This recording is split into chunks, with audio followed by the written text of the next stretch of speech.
We were just talking about getting your organs ripped out just before you Because showed up. as soon as I picked up the call, I said hi, hello, it was wonderful, and then I turn and my earbuds get ripped out of my head because the cord snagged on a handle pull. And it's like getting an organ ripped out of your body. Gosh. Whoa, That God, felt like I just got my organs ripped out.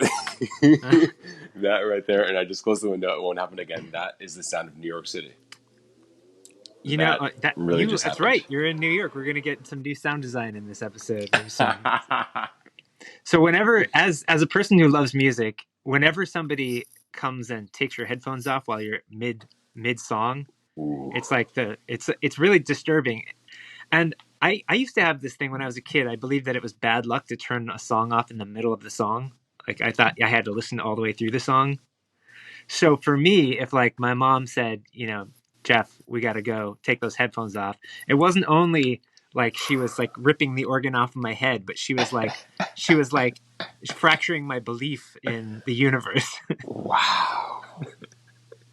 But I don't How know. That was just probably because I was OCD. how old were you when that happened? Like when like 5 or 6, like when I was really young. That's early. That's that foundational stuff that ends up sticking with you for 35 years.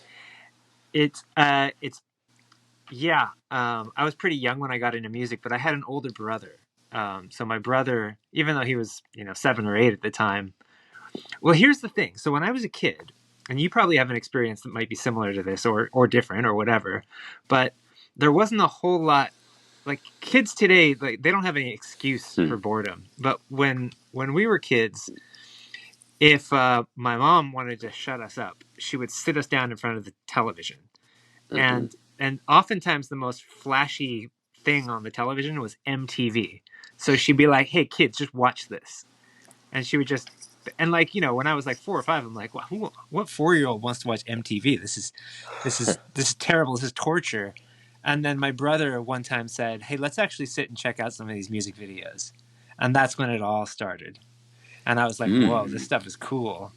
So I was buying like the first record I ever bought was a Poison. I was at Tower Records and I bought a Poison record and a Heart record, and and I was just a record collector from then on.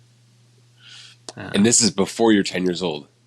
this is I bought those when I was 6, 1986, 1985 or 1986. 6 years old. I had no idea First what grade. Poison is like a hair metal band from the 80s that they'd all dress Right. up like women and sing about partying. Like I thought they were singing about parties, like birthday parties. I was like, party, party, party. They dress up like girls. That's so funny. Wow. Yeah. There was this moment like my brother and I, okay, so it wasn't just that I had a brother who was influential on me, but we had babysitters that listened to cool music too. They listened to like The Cure and Genesis and stuff. Mm. And I thought I was like supposed to like a certain type of music. I thought I was supposed to like Rick Astley and George Michael and Hmm. Michael Jackson and all the popular stuff. And there was one time when my brother went on a trip. He was gone for a week. And when we were kids, during that precious time between 1985, 1986, 7, Hmm. when I was 6 years old, one of the most exciting things that could happen on MTV was a world premiere video. It's the first time a video gets shown. And my brother was out of town, and this world premiere video came up, and I was like, "Oh my god, I'm so excited! I get to watch a world premiere video." And it was a band called White Lion, which was also a like spandex hair metal rock band from the 80s. And I called my brother. He was like visiting relatives, and I was like, "Oh my god, I saw this world premiere video. It was amazing. I loved it. It was a song called Rock Me by White Lion." And my brother, like, he's just quiet for a second. I'm like, what, is there something wrong with that? And he's like, "Jeff, White Lion is heavy metal." And I felt like, oh man, I'm not supposed to like heavy metal. Something's wrong with me. And he was like, "Jeff, that's heavy metal." I was like, shit, shit, shit. I liked it though. And then that's when my brother said, "You know, Jeff, it's gonna be okay. It's okay that you like this heavy metal. I think like we'll be able to work through this together. I'll introduce you to Poison and some Aerosmith, and maybe you'll like Whitesnake. And then from then on, I was a hair metal 6-year-old. What's your story of being a 6-year-old? Wow.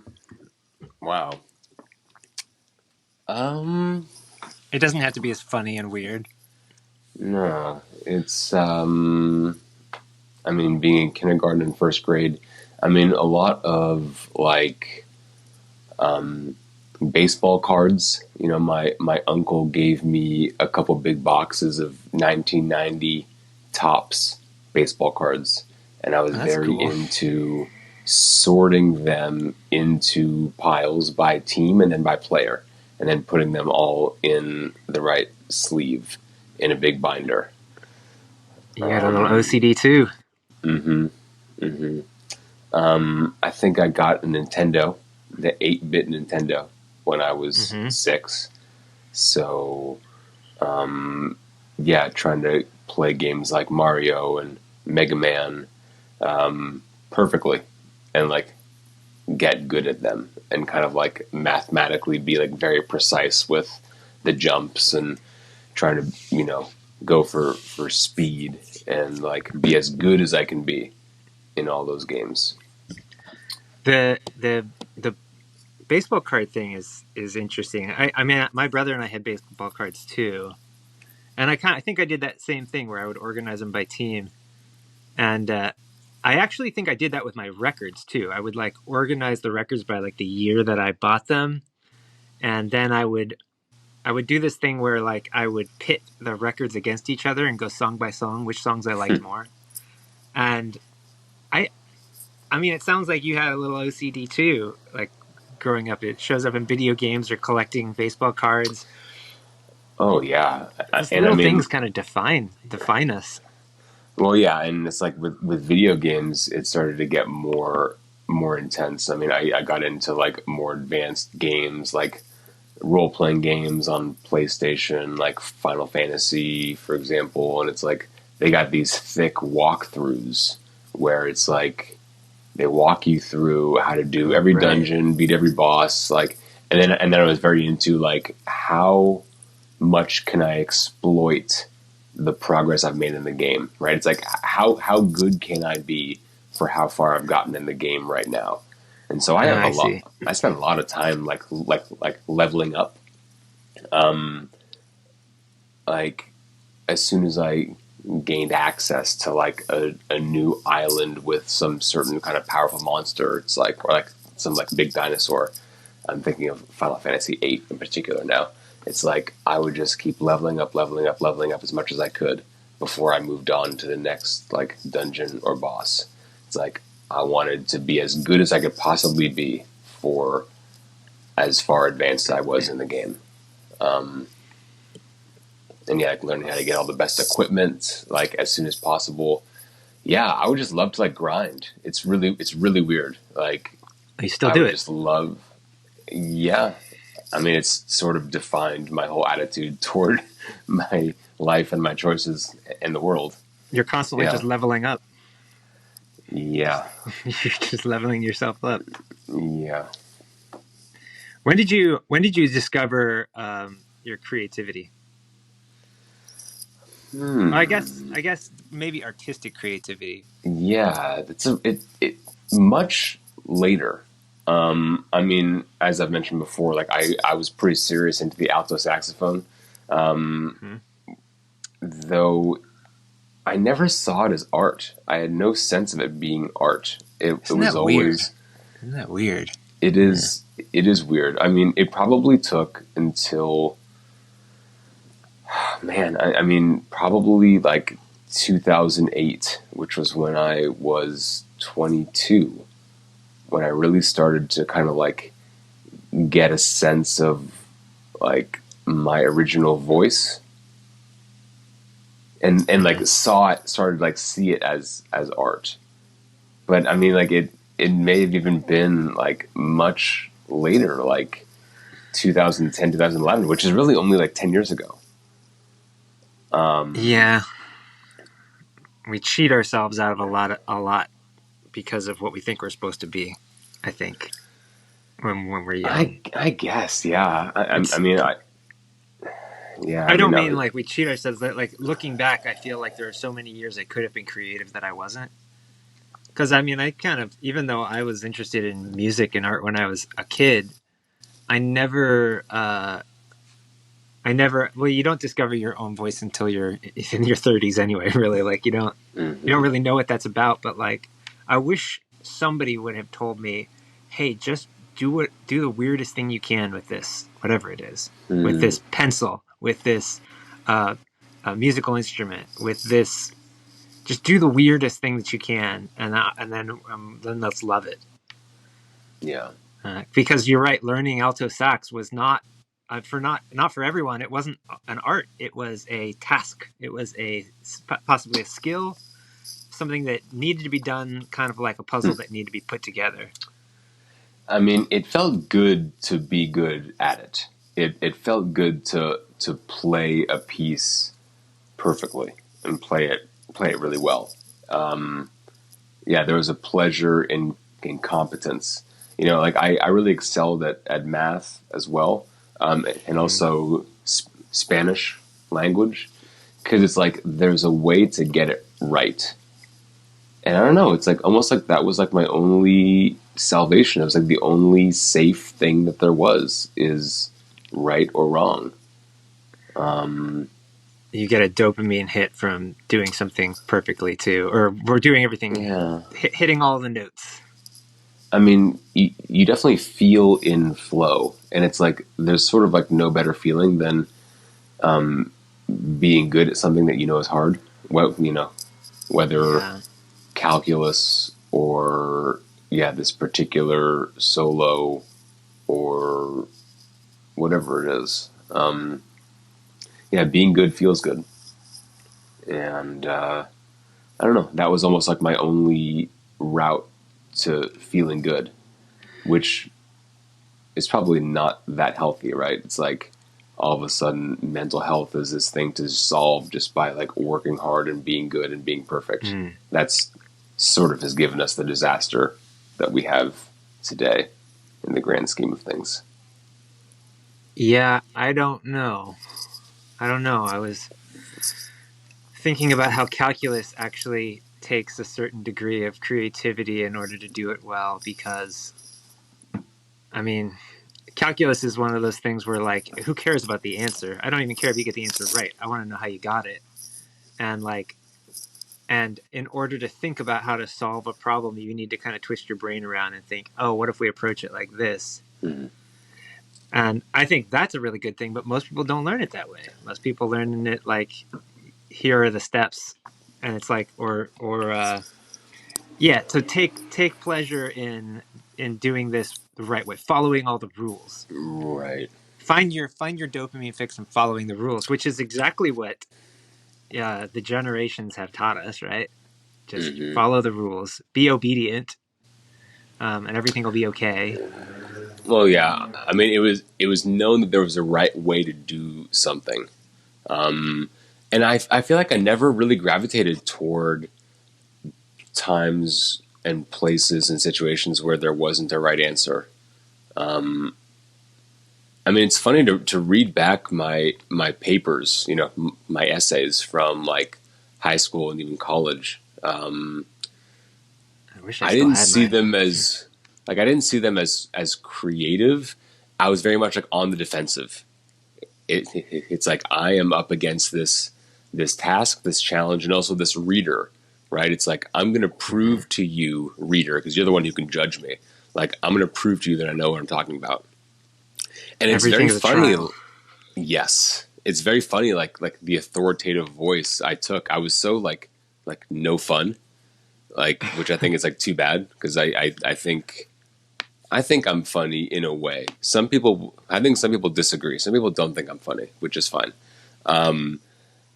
But yeah, it's like too bad I like didn't know how to, I guess, have a sense of humor or like have style, even in the midst of this game where we all know everyone needs to get good grades to get in a good college, to get a good job, to, you know, either be happy or be safe or whatever, which is half true.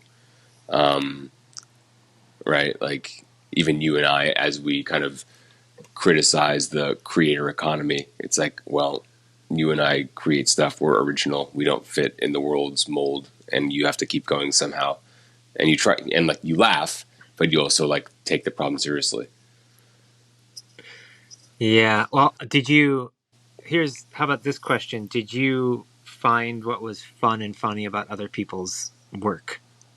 Like, could you laugh at something somebody else did? Because I think sometimes that is what like makes somebody fun or funny, is that it starts out with just having an awareness about what funny is, but a lot of kids don't get that, or they don't have it, and they're too self-conscious. Everything is a trial. Yeah, So they're not looking for it. I They're not mean, looking for it. yeah, no, that's an interesting question. I mean, you're asking me about my experiences of being an audience when I was younger in high school. And I was surrounded by some very talented artists and musicians when I was in high school. And I don't really ever remember having some grand raucous time being totally moved by someone else's art, unfortunately. Probably because even as a member of the audience, you are still on guard. You're still on stage. You're still on school grounds. You're still in your identity. And it's almost like you don't have the space to like let go, to really let someone else's art inhabit you. I mean, I think there were some. I mean, you know, like performances, usually like theatrical performances and singing performances. But yeah, maybe like I don't know. Yeah. I Again, just, I'm. huh? Oh, I was gonna say. I mean, I didn't. I never thought about any of that when I mean, I guess in a way, I was lucky that I had a brother and that could kind of show me, like kind of show me how to be an audience. Uh, in a way, I mean, uh, yeah, they're looking back, man. I wish that if I wish that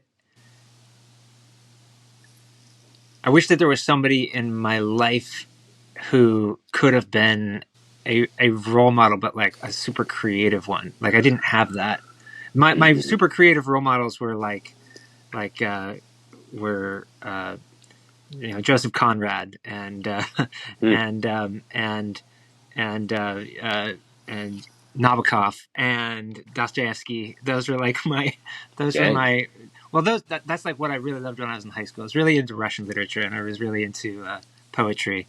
Um, and I think I got into that because there was something kind of, it seemed kind of pretentious, but once you see past the pretense of being a fan of poetry, it's actually like, wow, this is really incredible and nobody else is seeing it. It's the same reason that I loved a band like Belle and Sebastian, because I just thought no one else even knew who they were, and it was just my band. um, Nice.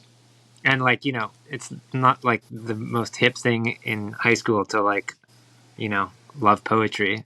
So Sure. I at least not like when I was a kid, there was no internet. Now there's an internet. There's a support group for everybody out there. There's you know there's neoclassical art Twitter.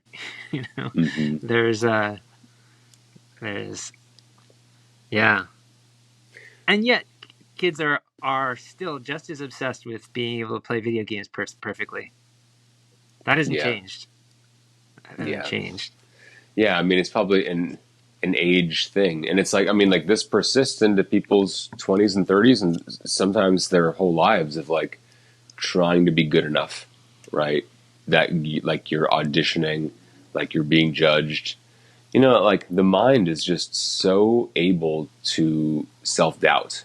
It's like every 3 seconds, it starts to swirl down into like self doubt, self defeat, like questioning yourself. It really takes a lot of like grit and kind of like existential muscle to like not fall prey to self doubt. it takes existential muscle is a good way to put it, because it's like something that you actually have to exercise too. If Yeah. I know that I went through a period in my 30s where I didn't like I didn't practice getting outside my skin, get outside of my small little world enough, and when I had to do it again, it was a lot harder. It was Hmm. like it wasn't that it was harder, it was exhausting. And because it was exhausting, it made me not even want to try. Or it was like, Hmm. I mean, when it comes to making music, think about what goes into like, okay, I have to get inspired. Well, getting inspired is not always a hard thing. Sometimes it's a really easy thing, but then I have to put one foot in front of the other, and then I've got to build something both in my head and in a practical. There has to be a practical outlet of it for it, and there's going to be all these kind of trials along the way where I don't know if I'm doing the right thing. I don't even know if I like it. I don't think anybody else will like it. And then once I'm done with it and I love it, well, then that's just the first part of other people experiencing it. And then, I Hmm. mean, it's like that whole thing takes such muscle, existential muscle. Um, and it's like sometimes I wish I was a little bit more of a sociopath, so I didn't have to worry so much about what other people thought. But Hmm. that's not exactly what I want. I don't want to be. I always want to be considerate of what people think, but I often wish I could turn it off like a switch. Hmm. Um, because Well, yeah, isn't part of creative work the fact that you need to like it? And at the start of making a new work, especially when it's just inspired, you don't know what it is yet. And it's like you don't even know how to please yourself with it. But eventually, once you make it, then it's like you become the person who likes it. And so then you model the way for others to like it. 100%. And I think that those who realize that early on and can harness that do so well. And it's because you are showing the way to like something. You are showing the way to Mm-hmm. love something. Mm-hmm. And that is so valuable in our world because most people have no idea what to love. They need to be pointed at it. Or they Mm-hmm. just never learn. They never learn how to be. They never learn how to distinguish what they like. I I don't know. I think that. I mean, I I basically run a business where I have to tell people what is the best. you know, Mm-hmm. like Yep. where I have to show them. I have to play them two pieces of music and say this is the one that is going to sell the most pills or whatever. Like this is the one that's going to sell the most cars. And then they sit there and they go, "Oh, you're right. You're right. I hear what you're hearing." And it's like, "No, you're only hearing that because I put that idea in your head." Um, Right. took me a long time to get to the point where I accepted that role. I was much more comfortable at Mm-hmm. first being the guy who would make a bunch of things and go, "I don't know if any of these are that great. They're probably not what you're looking for, but just in case you like one of them, like, yeah." That was not a good way to sell Mm-hmm. songs. Mm-hmm. Yeah. Yeah. Yeah. Most people Yeah. have no clue what they want. Yeah. Yeah. I mean, they want to feel like they're making the right decision. And it's almost like it doesn't matter what the decision is so long as they feel good about it. And at the end of the day, your job is to make them feel good. And they're paying you to feel like they're doing the right thing.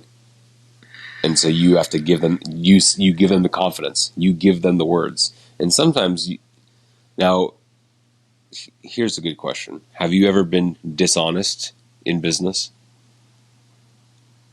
I've been dishonest with myself. I've been like I I've never sold somebody something that I never sold somebody something that I knew was bad. But sometimes I would have to convince myself that something wasn't bad first. Like Mm-hmm. I mean I actually had to like be like, I don't know about this, but like I've had to put on the mask basically. I have. Mm-hmm.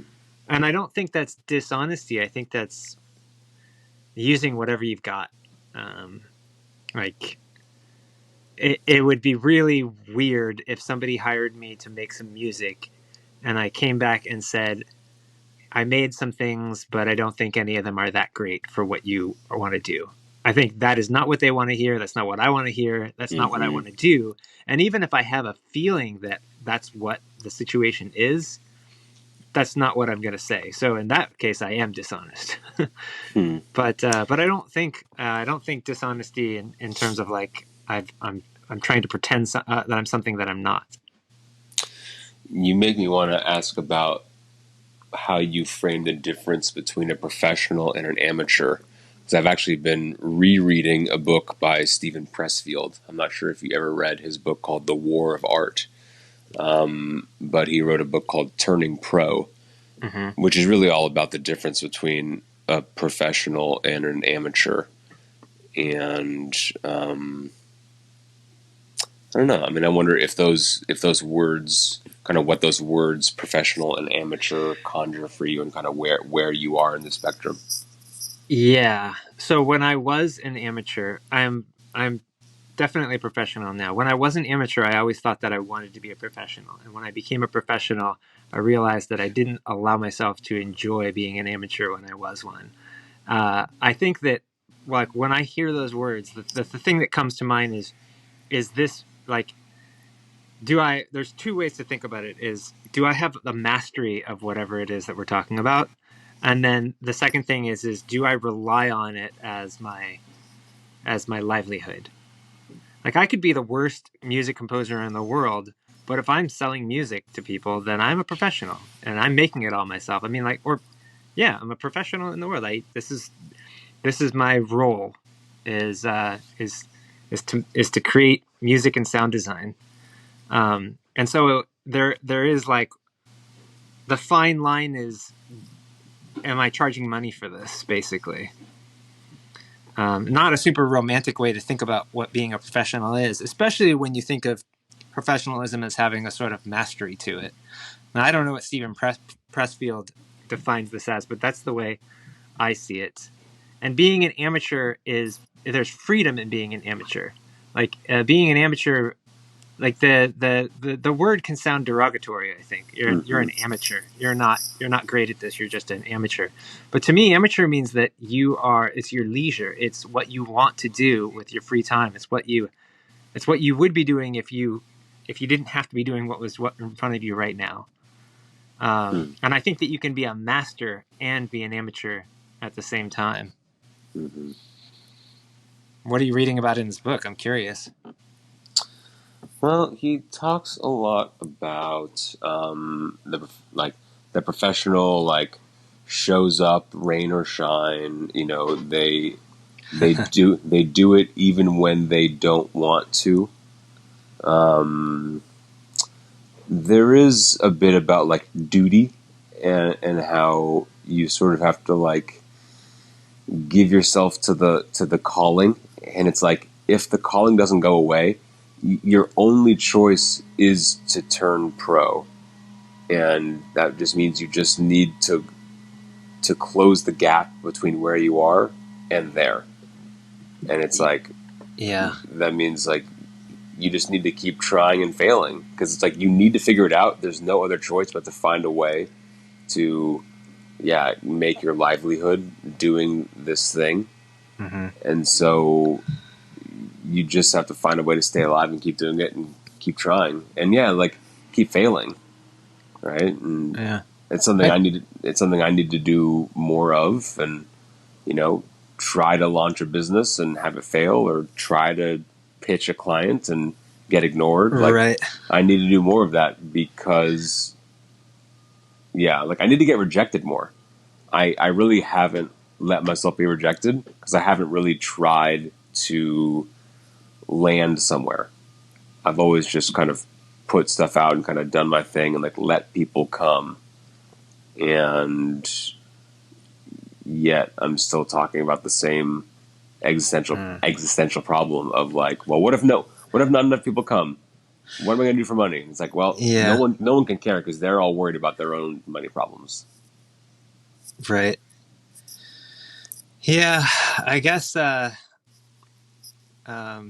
like all those things that you mentioned, like like showing up is probably the biggest one. What like when I so all we're all creative entrepreneurs, right? That's like that's what this is that's the word that that I will use with my students is So I have 50 students that, this time next year are going to be trying to find a way to make a living in the music industry or music or sound industry.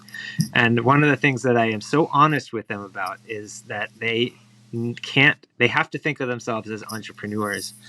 And as gross as that sounds, they need to think about like what the market needs, what they do really well, how they can redefine what they do to the point where they are the best Yeah. at what they do. You just Yeah. keep redefining what you do until whatever you love to do happens to be you're the best. You're the best at it on the planet, and that's how you can carve out a part of the market. I hate the word market when I'm talking about art, but the thing is we need to put food on the table and we need to pay the rent. And in order to do that, it took me a long time to realize that my niche was experimental music and sound design. It was finding that little weird place where somebody wants to happen to use my sound in a Super Bowl ad or in a in an Under Armour ad or whatever. And then when that happens, it's like, oh yeah, Geoff, he's the guy for that. He's the guy who does the weird sound that you put into sports ads. And like, it took a long time because I had to keep doing that over and over and over again when no one wanted it, and hope that just believe that it was going to happen eventually, that somebody was going to say, oh wow, you're really good at this, that's why you deserve all the money that you make. um, and so if you are a creative entrepreneur, then your job every morning is showing up for yourself. You don't have a boss to show up for, so you have to show up for you. If you don't show up, you are going to get fired. And I think that is a professional mindset, is when you realize that every day that you wake up, you've got to get to work. Whether that means hustle, or that means just do the thing that you do, or think about a new way that you're going to do something. I'm in a place right now where I'm not getting a whole lot of work. So what am I doing? Well, I'm in development. I'm trying to figure out the next thing that I can do to expand my brand, expand my business, find a new client. And that is creative work. It's not making music, but it is creative work. I mean, how do you find a new client? How do you find a new music client? What? And I actually found it. Sometimes it takes a while, but I actually found a couple of students who are local to me that wanted music production lessons, and I was like, wow, okay, great. I didn't expect this to be the place where I went, but I am a professional teacher. I am a professional instructor as well as a music composer. So this is something I enjoy doing. So I'm going to pursue this. So there's an ounce of failing over and over again, but there's also an ounce of being a surfer out on the waves, waiting. And when the wave comes, you have to paddle as hard as you fucking can in order to catch it. That's the metaphor that I have always liked. That it's not about the waves don't just come to you. They eventually come to you, and you have to paddle to catch up to catch them. Otherwise, they just pass. Yeah. Have you ever do you surf at all? I've boogie boarded more than I've surfed, and I've body surfed more than I've surfed.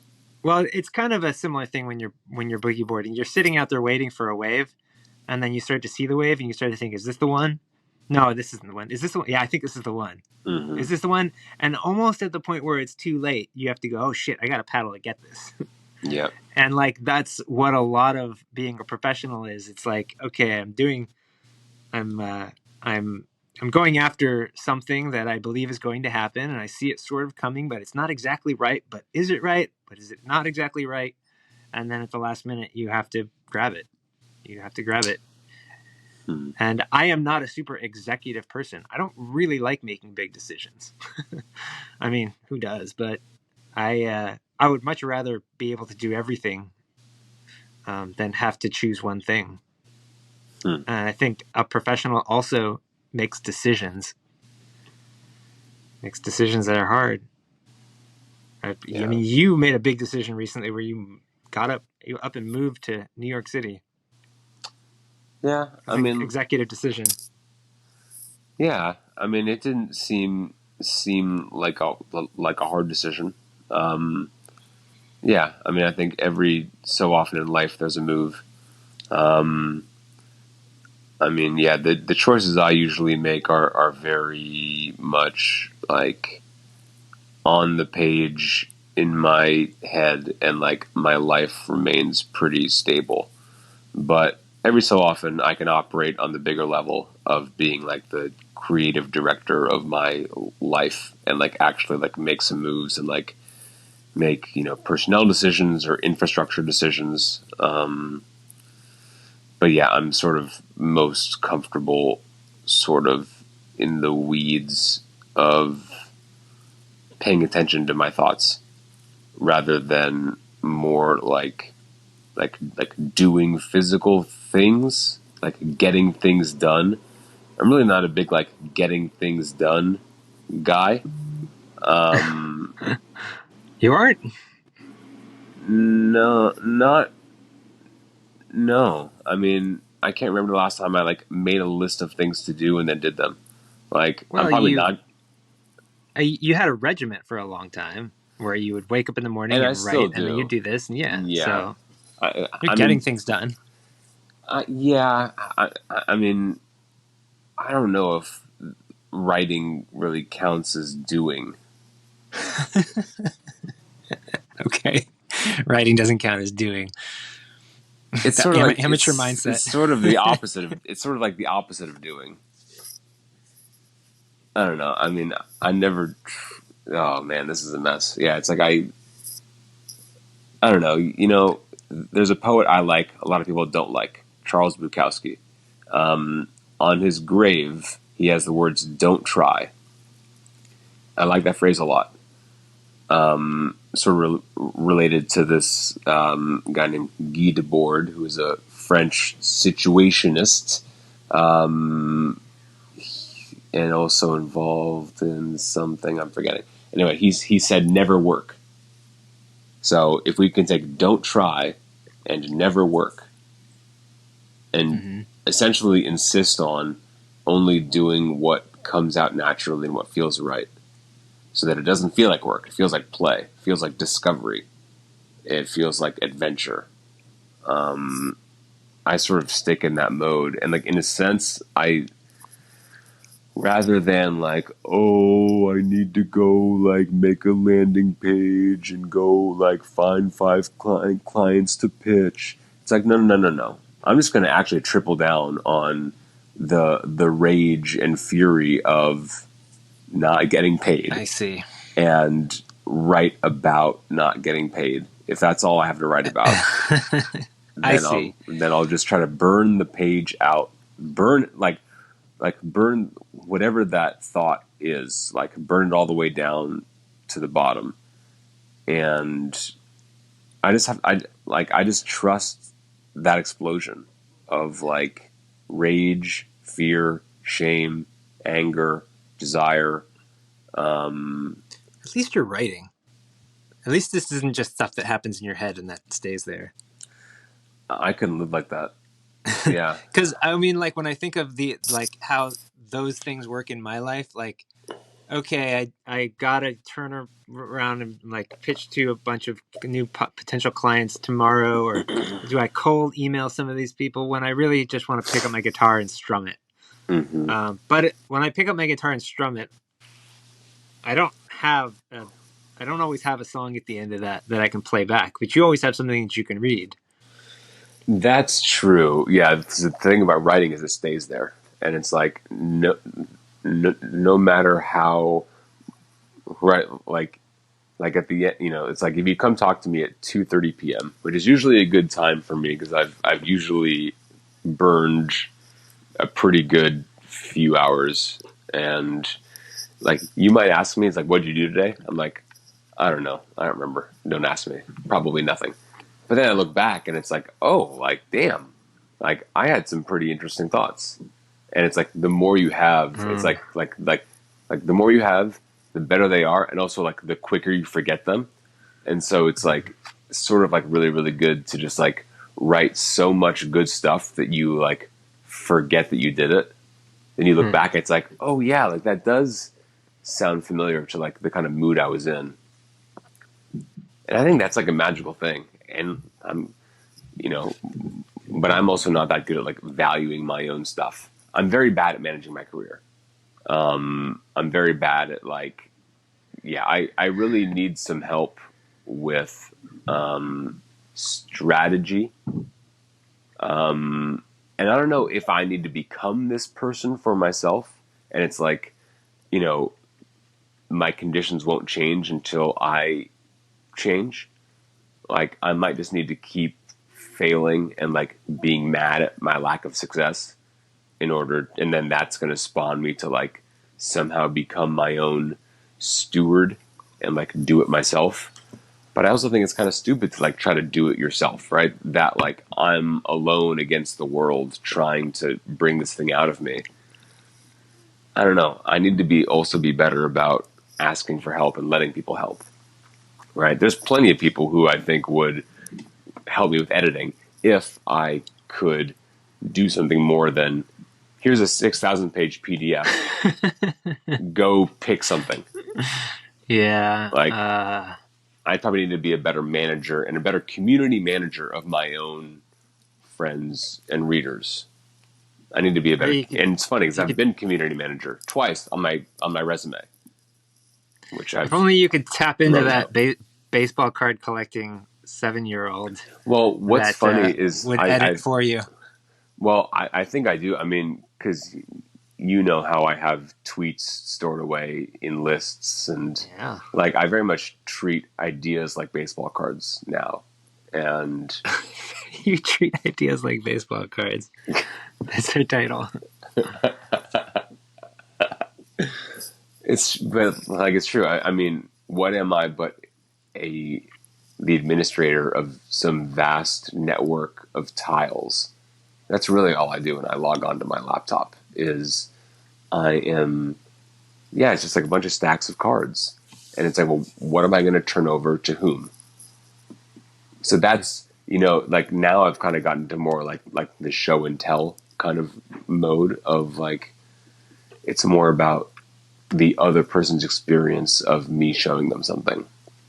Like it's less about like me not being sure what's on the card, and it's more about okay, I know what the cards are now. Now, how am I creating an experience for someone? How am I showing them cards? How am I using my knowledge and my sense of what I could show you, and then what am I actually sending you? Right? Yeah. Like you are one of again like 25, maybe 50 people who I kind of have like an ongoing one-on-one relationship with, where it's like I'll send you things without you asking for them, but I also don't expect an immediate response. And it's like you can engage with it when you want or not. Or you can just use it as like the only message might be like, I was thinking of you. Like if I send you a link to say Yeah. a 7-minute read of an essay, like it's not that I need you to read it, but sort of like the fact that you could is the message. Yeah, there are some fundamental differences between our jobs. And I think like some of those things are I don't even know how you do it. It sounds like your lowest common denominator is like writing your thoughts. Your lowest common denominator is thinking, and fortunately you've connected that to writing. Um, I like to think of like the lowest state of your being above meditation and sleeping, right? There's like another state of being. Um, I always loved the creative state of being as like way down there as a low one. Mm-hmm. Um, and like as the truth is that I haven't always had that layer. It's not always there. I sometimes would rather be reading a book or staring into space or watching TV or playing a video game or like just doing something like watching YouTube, like doing something that I'm going to regret later when I could be doing that thing that I love. Um, but it sounds like you have that. that one of those layers is writing. And I don't know how I really don't know how you turn that into a commodity. Like, I don't know how, and I hate to even think about it, but the truth is like, Yeah. the reason that I brought up moving to New York as a big executive decision was that you didn't have a job there, you didn't have a place to live there yet, Hmm. you didn't know anything, and there's a bunch of unknowns that are bound to turn into frustrations, even if you're stoked on the idea at first. Like, there's Hmm. nobody who can go into that thinking this is all going to work out fine. Um, Not anybody who is as Yeah. conscientious as we are. So, um, Yeah. Well, yeah. I mean, like, there is no like working out fine. Like, no. I mean, like the point is to go like be surprised. I mean, the point is to go like get blown off course. it's immersion. Well, yeah. I mean, yeah. It's like I don't know what success would look like, which is sort of like why I'm going. Like, Mm. you know, yeah. I mean, yeah. Like the point isn't for it to like work out. Uh, Yeah, like there's no like mold that like no like box to check of like, oh, like look at me, like I'm a writer in New York. It's like, well, I'm in New York and I'm writing, but that doesn't really mean like I'm sort of over the like pat on the back. Like I'm sort of like committed to this duty until the death. And it's like, well, I don't need to make an Instagram post with me at my typewriter saying, look at me, I'm doing it. It's like, no one fucking cares. Like, the real question is, it's like, if I ask for your attention, right? If I make a post and I'm saying, okay, I'm going to make a bet and say, this is worth looking at. Am I actually giving you something, right? Rather than talking about it, am I being about it? Like, rather than talking about writing, am I actually like getting into it right away? Which is what I do. you get into it right away. Is that what you're saying? Like if I ask for your attention on a post, right? Either Instagram or Twitter or anything that comes to your email and it's from me, like I get right into it right away. Like I kind of start in flow. I'm not a big like I'm going to structure this thing out. Here's my main point. Here are my 5 supporting points. I don't really do that. I I like some things like that, and so part of me as a writer is about curating, and it's like a lot of times my stuff isn't like I would not recommend someone a diet of only my stuff for sure. I think I understand how different I am from what is conventionally known as good, and also what I think is good. You know, I like my stuff a lot, obviously, but it's nowhere near a complete meal. Like I might be like cinnamon, Well, right? why would like you're comparing yourself to a like an ingredient? Mm-hmm, Why mm-hmm. would somebody want why would somebody read your stuff? Why would somebody want to do that? I was going to read my stuff. I mean, I think I dare to go into the primeval chaos of self awareness and of Mm. the calling. And I think I am a kind of raw curiosity, wonder, rage, hunger, dissatisfaction, but also serenity. Yeah. And it is unstructured, right? I mean, it's sort of like Jackson Pollock painting in a way, Uh-huh. Yeah. where it's not really a painting of a thing. It's sort of like similar to like Mark Rothko maybe, where it's like it's not a painting of a thing. It's more of a feeling. It's more of a falling. It's more of a movement. Or a pattern. Yeah. Yeah, a pattern. Yeah. Yeah, yeah. I Um, guess that is very artistic. I That's what I think of as being very artistic. And I think that is probably hard to like it's hard to convince people that that's why they should read your stuff, because I think that a lot of people are not looking for art in that way. That's hard. So your job becomes how to find people who need more art in their lives and that want a particular flavor of it that kind of rips up a lot of their what they think writing is supposed to be like. And yeah, it's funny.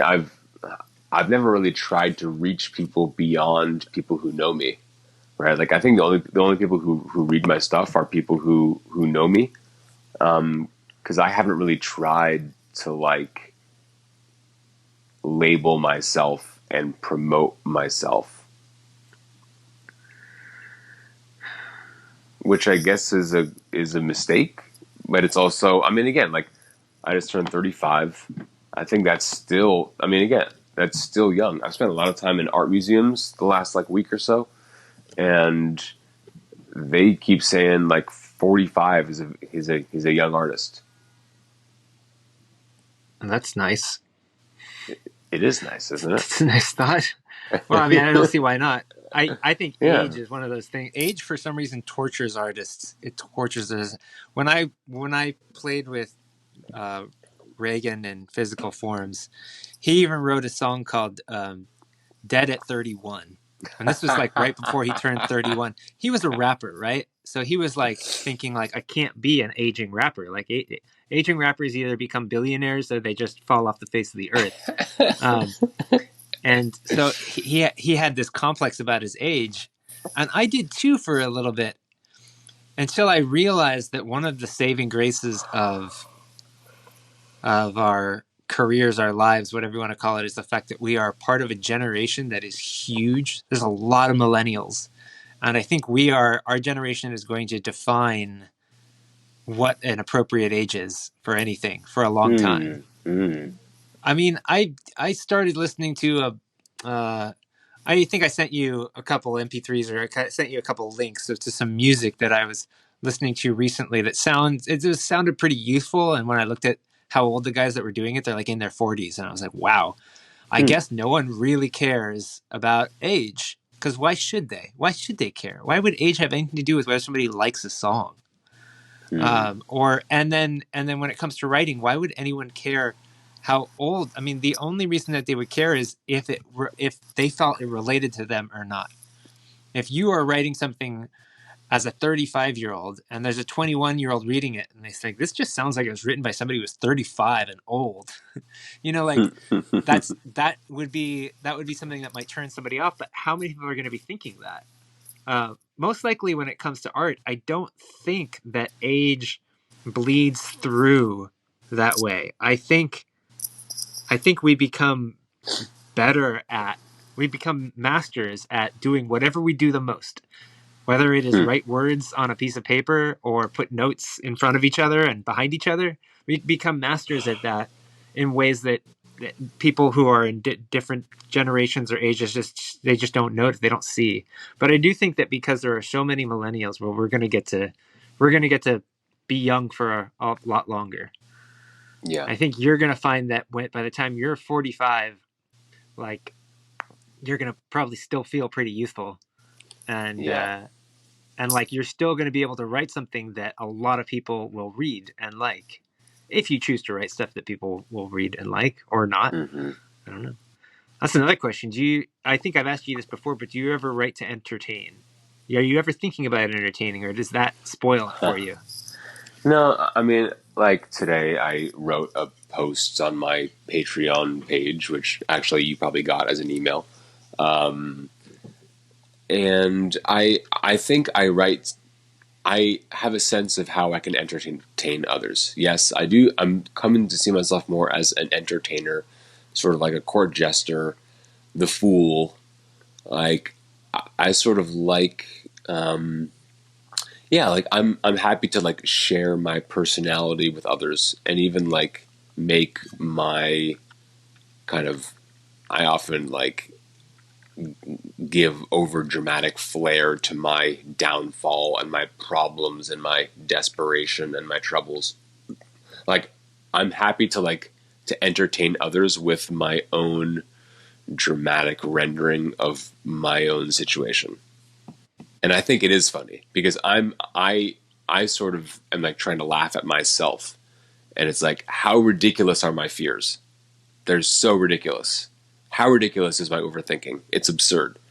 And it's like, if I can entertain myself with it, again, like I was saying earlier, it's like you have to model the way to be interested in what you're like, in what you are. And so I think that's what I do in my writing is I start with what really bothers me, start with where I'm, like biting down on the strap, like, like a dog biting down on something. It's like I sort of start there, and then I try to like describe the growl.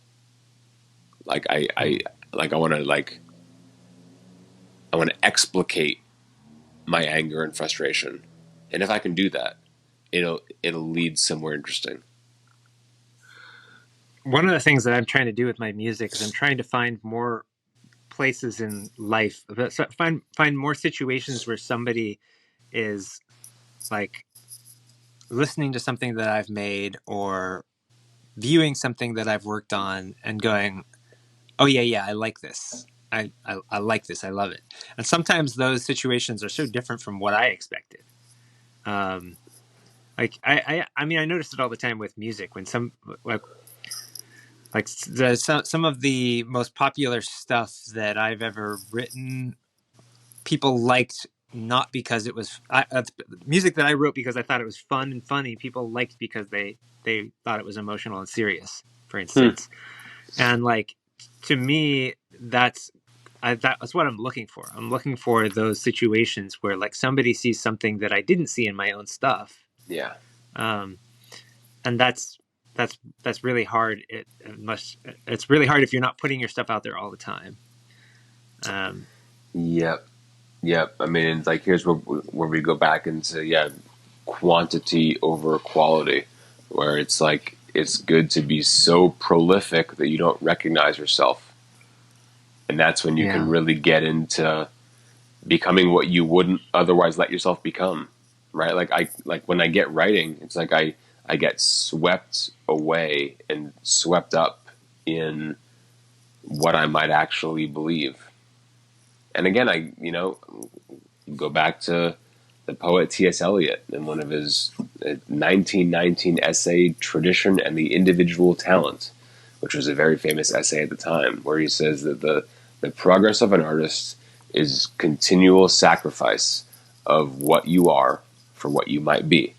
It is a continual extinction of personality. So you have to keep becoming what you're not. And that has to be a thrill. yeah. And it is a thrill, but like you kind of can't be scared of it. It's like you kind of have to like practice dying because But it's if you're like not you're scared of it, like, what is the emotion that you feel? Because I'm scared of it, and that's the reason that I even bother. Like, if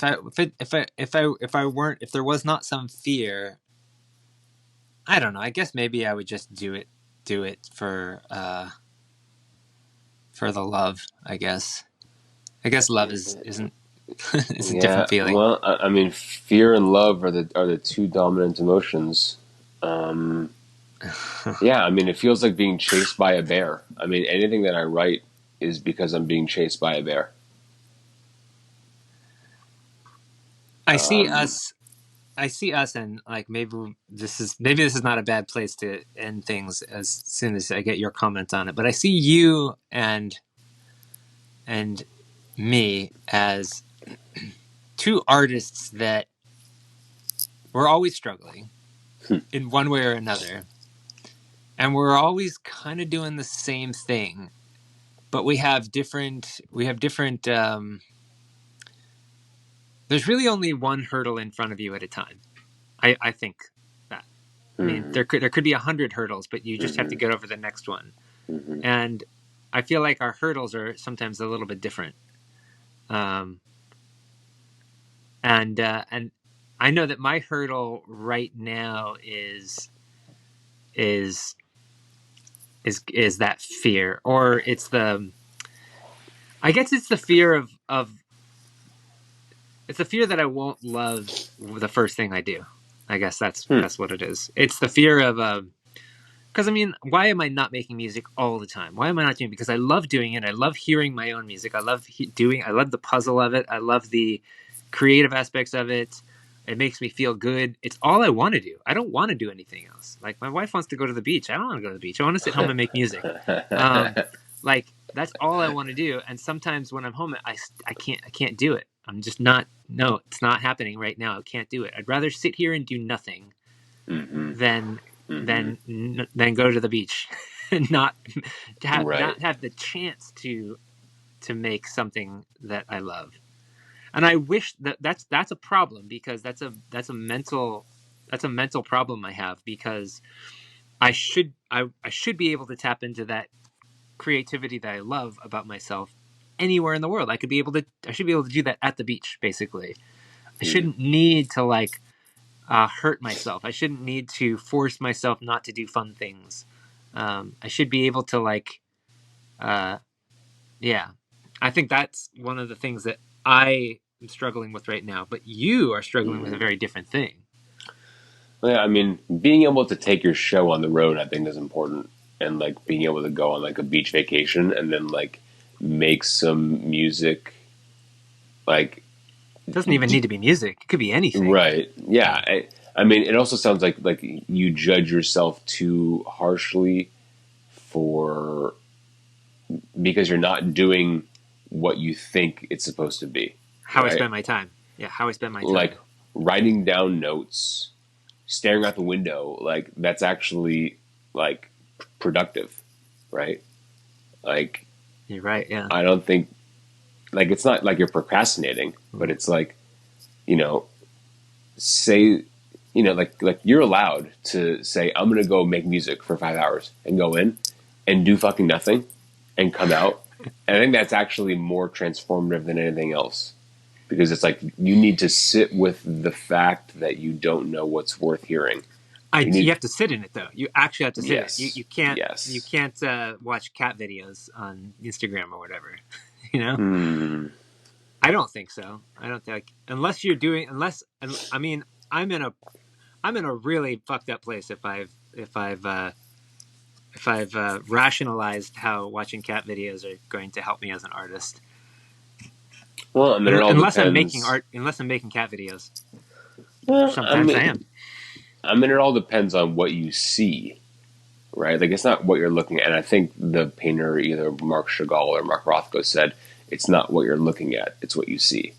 Right.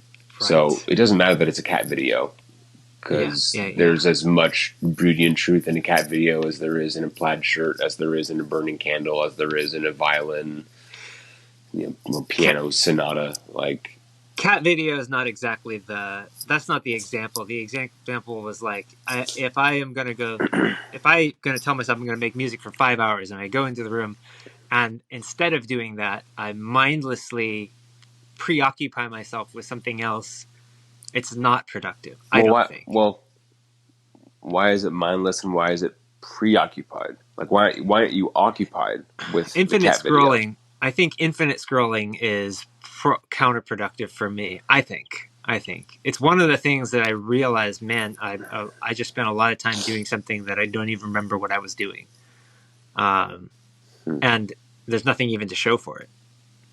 I don't do that very often, but I'm just like, I think a lot of people do that. I think a lot of people do sit on YouTube and Twitter when they intend to do something else.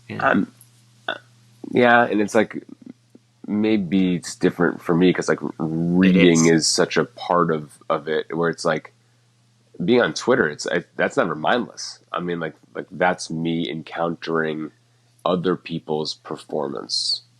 They're And they're at their edge. They're trying to solve the same problems I am, and you really have to balance. Like you're doing your own thing apart from the public, and then also reading their stuff. Like that's not. Yeah, no, totally. For you, it makes a lot of sense that I think it's not even that's the mindlessness that is counterproductive. It's like not. it's like when I, instead of doing, it's doing the easiest thing. Sometimes doing the easiest, like doing the laziest thing.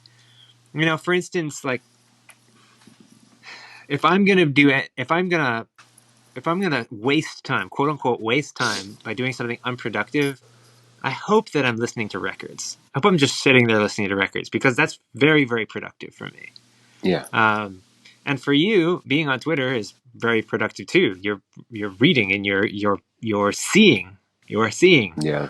Um, and I think that that's probably the perspective shift. There are times when I want to challenge myself, and then there's a part of me that says, not today. Hmm. And that is a hurdle. That's a thing that, because I know as soon as I do as soon as I even produce an ounce of creativity and productivity in that right direction, I'm good for 5 hours. I would just continue doing it. Hmm. But there's some fear that's like, I'm not really going to like it. I'm not going to feel good. I'm going to just be frustrated the entire time. Yeah. Which I guess as a writer, it sounds like you don't come up against that quite as often. Your hurdle is more of a, it's farther away from you. Hmm. Yeah, I mean, I guess I'm like trying to create a category, or like I'm trying to like create a, I don't know, I'm trying to like chop the world down to fit me, or like figure out, what am I trying to figure out? I Yeah. don't What know are you trying to exactly. figure out? Um, no, you know, I know that if I just write courageously and honestly and post it out there and share it and keep reading and keep writing wherever it is, like it's going to be okay.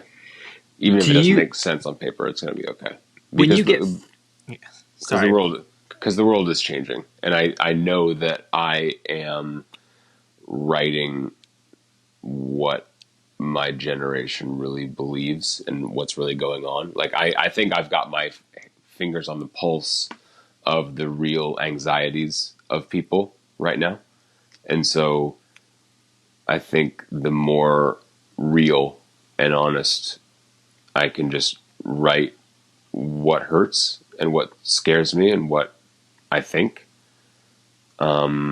and I keep putting it out there, you know, that cultivates a relationship. And then I need to just keep, you know, I need to ask people questions. I think I need to do that more So do you, rather than live in my own head and ask and myself then, questions. so does that feedback from other people, do you, if somebody reads something that you've written and they say, wow, this is amazing, I really love this part, does that change what you write next? It does. Yeah. I mean, because I think I listen to other people just like I listen to myself. And it's like, I feel like it's all sort of like a dance and a relationship and a conversation with life. And so yeah, like if you say something to me that is going to be on my mind for the next thing I say, yeah, absolutely. Like Yeah. each little turn of the game determines the next one. Mm. And yeah, it's like whether I have a thought or then I read something else someone wrote either to me or in public. Like it all, each little neural firing builds on the other.